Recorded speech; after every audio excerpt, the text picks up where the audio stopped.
Sa nakaraang kabanata ay natapos tayo kung saan makikitang matagumpay na natalo ni Ye Xinghe sa isang laban ng hangal na si Zhao Yan, kung saan makikitang tila nawalan ito ng malay sa lakas ng pag-atake ni Ye Xinghe na nagdulot ng labis na pinsala sa buo niyang katawan. At matapos ni Ye Xingheng mapabagsak ang hangal na si Zhao Yan, ay agad niyang sinabi sa hangal na patriarch ng Zhao clan na malinaw na ang resulta ng naging laban kung saan siya ang nanalo sa laban, at ibig sabihin nito ay pagmamay-ari na ng Asher Feather Clan ang tatlo nilang minahan, at dagdag pa ng ating bida na pinaponte niya mismo ang Young Master ng Dark Moon Supreme Family upang maging saksi sa naganap na pastahan. At habang nagsasalita ang ating bida patungkol sa mga Zhao clan, ay biglang nagsalita din si Lei Hong at may pagkaseryoso niyang sinasabi na nang magsimula siyang sumali sa martial contest para kay Yin ay tila nakaramdam siya ng pagkabagot dahil wala man lang siyang makitang cultivator na makakatapat sa kanyang kasalukuyang lakas, subalit dahil sa nakakita na siya ng makakatapat na gaya ng ating bida ay nawala ang pagkainip na kanyang tinutukoy.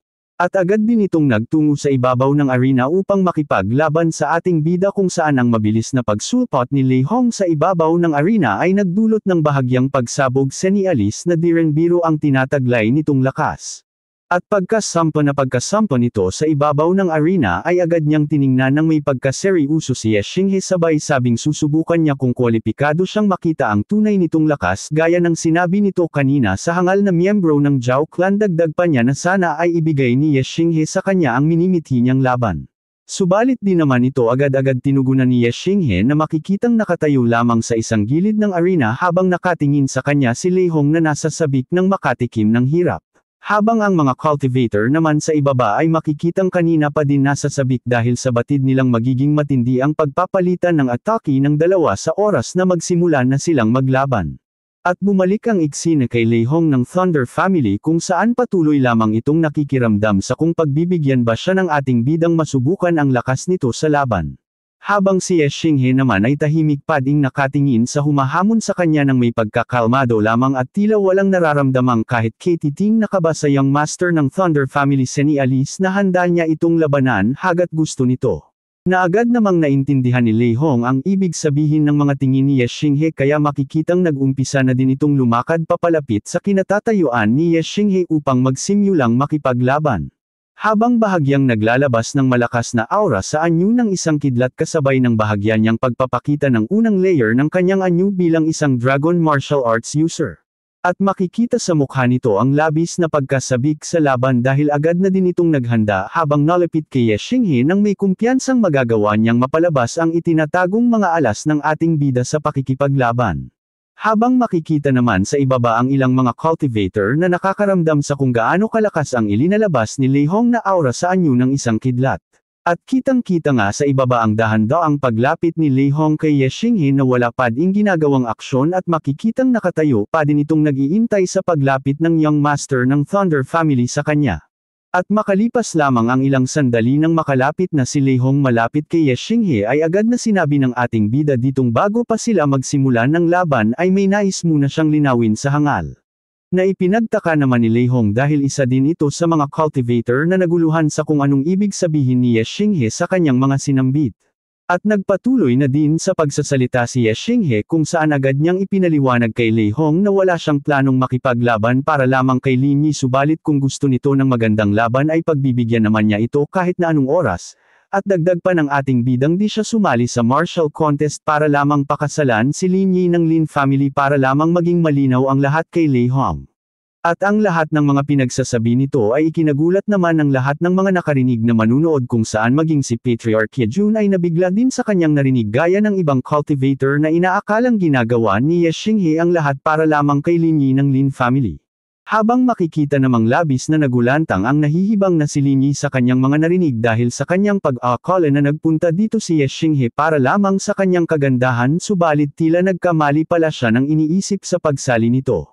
Maging ang mga manunood sa ibaba ay napapatanong na din sa kung anong ibig sabihin ng mga pinagsasabi ni Ye Xinghe sa Young Master ng Thunder Family. Habang makikita naman si Lady An Shuyan na nakatingin sa dalawa at nabigla din ito sa kanyang mga narinig patungkol sa pakay ng ating bida. Dahilan upang kiligin ito sa pag-iisip na nagkamali pala siya ng akala at ang ibig sabihin lang nun ay may pag-asa pa siya sa puso ng ating bida. At ang reaksyon na ikinilos ni Lady Anne Shuyan ay napansin naman ng isang cultivator na naguguluhan din sa mga sinabi ni Ye Xinghe. Subalit dahil sa kanyang nakita ay agad niyang napagtanto ang mga pinagsasasabi ni Ye Xinghe kay Lei Hong sa ibabaw ng arena. At lumipat naman ang eksena sa nahihibang na si Yin Er kung saan makikitang talagang labis itong nanggalaiti sa mga pinagsasabi ni Ye Xinghe patungkol sa pagsali nito sa martial contest. At nanggagalaiti pa niyang sinabi na pagbabayaran niya ang ating bida sa kalapastangan ng mga pinagsasabi nito ngayon. Dahilan upang makuha nito ang atensyon ng sakam niyang ama na patriarch ng Lin family na si Lin Zonyo na makikitang agad na napalingon dahil sa pagbabantang sinambit ng kanyang nahihibang na anak. At agad niyang naintindihan na tila napahiya ang kanyang anak sa mga sinabi ni Ye Xinghe kaya naman malakas niyang sinabi upang maging malinaw sa lahat at upang makaiwas sa kahihiyan ang kanyang anak na ang mga sinabi ni Ye Xinghe ay nagpapahiwatig lamang na alam nito kung saan ito lulugar dahil kahit papangarapin ng isang gaya ni Ye Xingheng basura ay di sila papayag na maipakasal dito ang kanilang young mistress. At muling bumalik ang eksena sa dalawa sa ibabaw ng arena kung saan tila di nila iniintindi ang kanilang mga narinig. At masaya pang sinabi ni Lei Hong sa ating bida na kung talagang di nito binabalak makuha ang kanyang babae ay maituturing niya itong kaibigan sabay malakas na hagalpak ng tawa dahil sa kasiyahang di na siya mahihirapan pang makuha si Yin Er dahil mawawalan siya ng karibal na gaya ni Ye Xinghe na may pangbihirang lakas na tinataglay.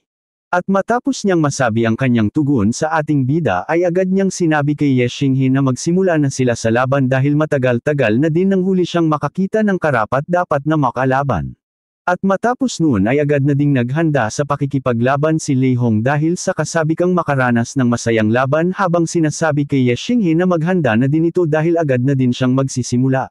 Na agad namang pinagbigyan ni Ye Xinghe na nakatingin lamang dito ng may pagkakalmado at namamakas din sa mukha ng ating bida ang labis na saya at pagkasabik na masubukan ang lakas ng bago niyang katunggali. At makalipas nga lang ang ilang sandali ay agad nang nag-umpisang kumilos ang dalawa kung saan sabay ang mga itong umatake sa isa't isa ng may napakabilis na bilis.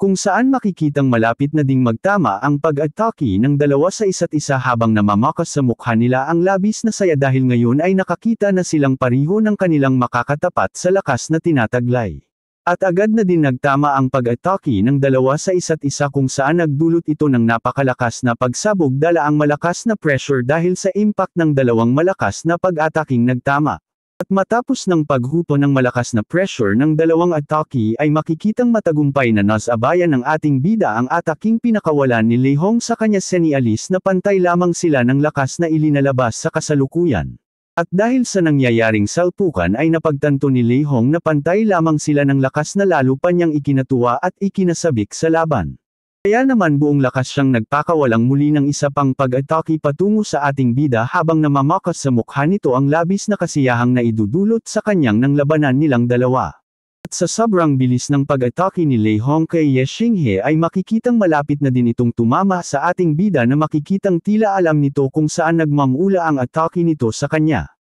At dahil sa kanyang Heavenly Eye Breaker ay matagumpay niyang naiwasan ang mabilis na pag-atake ni Lei Hong sa kanya kasabay ng kanyang paghahanda ng isang pag-atake pabalik dito. Na agad din naman niyang natapos kaya naman makikitang agad din niya itong ipinatama kay Lei Hong na makikitang matagumpay din naman nakaiwas sa pag-atake ni Ye Xinghe subalit ang ginawang atake ng ating bida sa kanya ay naging dahilan ng bahagyang pagdistansya ni Lei Hong dito. At matapos makailag papalayo ni Lei Hong ay nagkaroon ng bahagyang pagpapakitamdaman sa dalawa na parehong nakaabang sa kung sino ang muling nangungunang umatake sa isa't isa.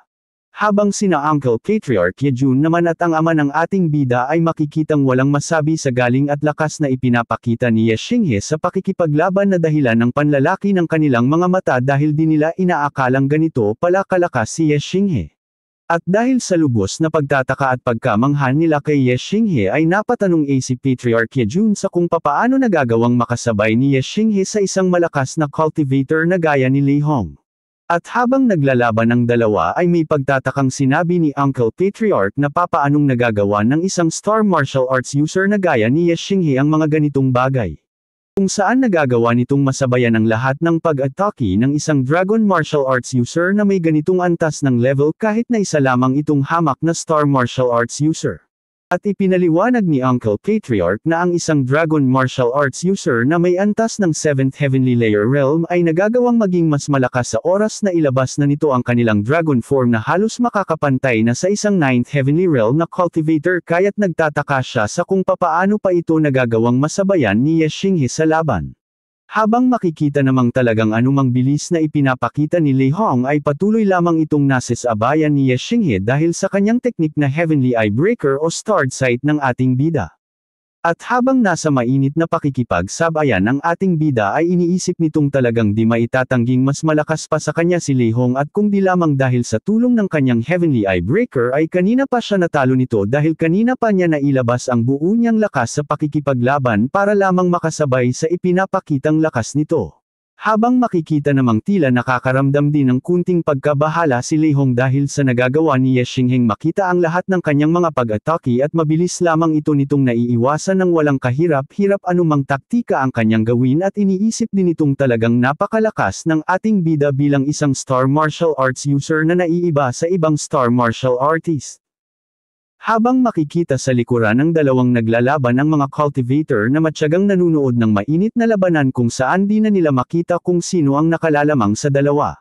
Maging si Liang Yu ng Dark Moon Supreme Family ay wala ding masabi sa parihong lakas na tinataglay ni Lei Hong at Ye Xinghe kaya't mas lalo pa niyang pinagbuti ang panunood ng sa ganon ay makapulot siya ng ilang teknik na magagamit niya sa pakikipaglaban. At matapos kay Liang Yu ay muling bumalik ang eksena sa mainit na labanan ng dalawa kung saan talagang tila pantay ang nagiging palitan ng kanilang mga pag-atake at walang may balak na magpatalo na lang ng basta-basta. Subalit makalipas pa ang ilang pagpapalitan ni Lei Hong at Ye Xinghe ng pag-atake ay nagkaroon din ng kunting resulta kung saan makikitang tila nadidihado na sa laban ang ating bida dahil sa katotohanang mas malakas talaga sa kanya si Lei Hong simula pa lamang. At maya-maya pa ay isang malakas na pag-atake mula kay Lei Hong ang nagpa-attract sa ating bida sa di kalayuan, at mabuti na lamang ay wala itong naidulot na pinsala kay Ye Xinghe na mariing nakatingin dito upang makita ang kasunod na pag-atake ng kanyang kalaban.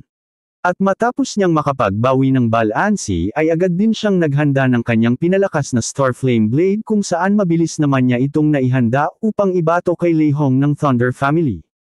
At sa mabilis na paghahanda ng ating bida sa isa niyang malakas na teknik na ngayon pa lamang nakita ni Lei Hong ay makikitang labis itong nagtaka dahil di niya ito nakitang ginamit ni Ye Xinghe sa pakikipaglaban kay Zhao Yan, at naguguluhan din itong iniisip sa kung papaano nagagawa ni Ye Xingheng makagamit ng apoy kahit na isa itong Star Martial Arts user na lubhang imposibling mangyari. Maya-maya pa habang ang young master ng Thunder Family na si Lei Hong ay naguguluhan sa kanyang nakikita sa ating bida ay makikita namang agad ng ibinato ni Ye Xinghe ang kanyang Star Flame Blade patungo sa nalilito niyang katunggali. At ang ibinato niyang atake patungo dito ay makikitang mabilis ng papalapit sa nagulat na si Lei Hong dahil sa galing at pambihirang teknik ni Ye Xinghe. Na makikitang nakato ng atensyon sa pag-control ng kanyang teknik na pinakawalan upang makasigurado siyang talagang tatama ang kanyang atake sa kanyang katunggalisan man itong direksyon umiwas. Subalit sa ginawa ng ating bida ay lalong naging seryoso si Lei Hong sa pakikipaglaban kaya naman naisipan niyang ilabas na din ang buo niyang potential sa laban dahil batid niyang hahabulin siya ng atake ni Ye Xinghe saan man siya pumunta.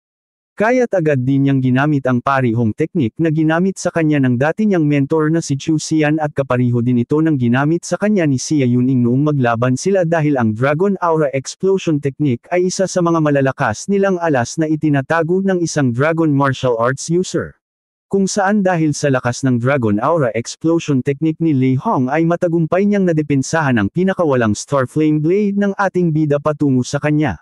At dahil nga sa lakas ng teknik na ito ni Lei Hong na ganun-ganun lamang napawalang bisa ang atake ni Ye Xinghe ay makikitang labis din ito ditong nagulat dahil ang inaakala niya ay magagawa niyang makatama man lang sa young master ng Thunder Family na si Lei Hong. Subalit makikitang tila nakaramdam pa din ng kunting hirap si Lei Hong sa sinalubong niyang atake kaya naman napagdesisyonan niyang gamitin na din ang kanyang pinakamalakas na anyo upang makasabay sa ating bida at upang magamit din niya ang iba pa niyang malalakas na teknik sa pakikipaglaban.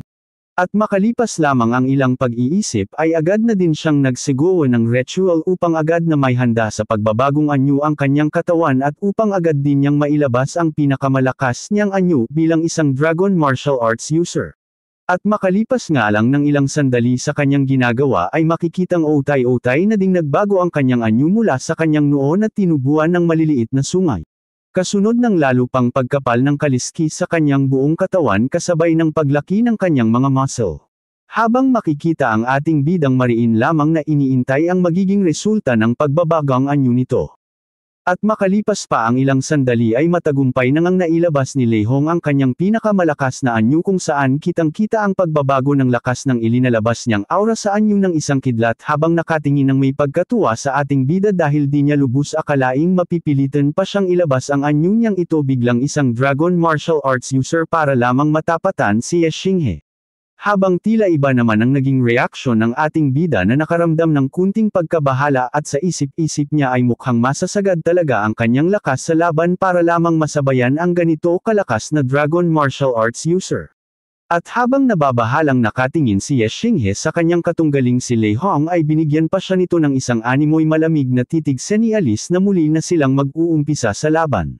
At agad na nga din itong kumilos upang magbigay ng atake kay Ye Xinghe kung saan sa isang iglap ay bigla na lang itong nawala sa paningin ng ating bida dahil sa sobrang nitong bilis. Nalabis na ikinagulat ng ating bida dahil kahit na gamitin niya ang kanyang Heavenly Eye Breaker ay baka di na din siya basta-basta makasabay sa ipinapakitang bilis nito sa kasalukuyan nitong anyo. Nang biglang mabilis na sumulpot sa itaas ng ating bida ang napakabilis na si Lehong upang magbigay ng isang pag-atake dito na makikitang lalo pang ikinagulat ni Ye Xinghe dahil bagamat nakikita pa din niya kung saan magmamula ang pag-atake nito ay wala naman siyang kumpiyansang madepensahan ang gagawin nitong atake sa kanya. Kung saan makikitang labis talagang nakakapanindig balahibo ang ginawa nitong atake sa ating bida na may kakayahan ng pumaslang ng mga cultivator na may antas ng 5th Heavenly Layer Realm at makikitang lalo pa itong pinalakas ni Lei Hong nang magsimula niyang haluan ng malakas na aura ang ginagawa niyang pag-atake habang si Ye Xinghe naman ay makikita nating tila walang balak umilag sa malakas na atake nito sa kanya. At makalipas nga lang ang ilang sandali ay makikitang tuluyan ng tumama sa kinatatayuan ng ating bida ang malakas na ataking pinakawalan ni Lehong na nagdulot ng isang malakas na pagsabog sa ibabaw ng arena. At lalo pa itong lumakas nang magsimula ng lumabas ang malakas na pressure ng pinakawalan nitong atake sa kay Ye Xinghe dahilan upang di na makita ang dalawa dahil na din sa lawak ng usok na naidulot nito. Habang makikita naman ng mga cultivator sa ibaba na di din nakayanan ang lakas ng impact ng pag-atake ni Lehong sa ating bida at talagang ramdam na ramdam nilang ang naging pressure dulot ng pag-atake nito. Guys, wag mo muna skip ang ating video dahil may gusto lamang ang Lodi nyong ipabatid. Guys, ipagpatuloy nyo lamang ang pagsuporta hanggang sa maabot natin ang 10k subscriber nang ganahan naman tayong mag-upload at masaya na ang idol nyo sa channel na ito. Salamat!